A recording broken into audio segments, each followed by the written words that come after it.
কি গো মা, একেই তো আমি খাই না, আর যখনই খেতে যাই অল্পর বেশি পাই না। আজকে মন ভরে বানাবো আর পেট ভরে খাবো।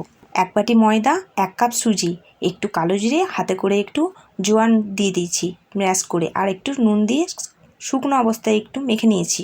একটু তেল আর একটু চিজ গ্রেট করে দিয়েছি। ভালো করে সব কিছু মাখানো হয়ে গেলে জল দিয়ে একটু একটু করে মেখে ডোটা ঠিক এরকম রেডি করব।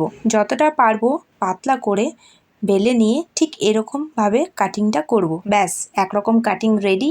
আরও একটা ডো বেশি মোটা করে বেলে নিয়ে ঠিক এরকম করে কাটিংটা করব। চলো, কাটিং আমার শেষ। এবারে কড়াইয়ে তেল গরম করতে বসিয়ে দিয়েছি। তেলটা হালকা গরম হয়ে এলে ভালো করে সময় ধরে একটু লাল লাল করে ভেজে নেব। চলো, নিমকিটাও আমার ভাজা হয়ে গেছে।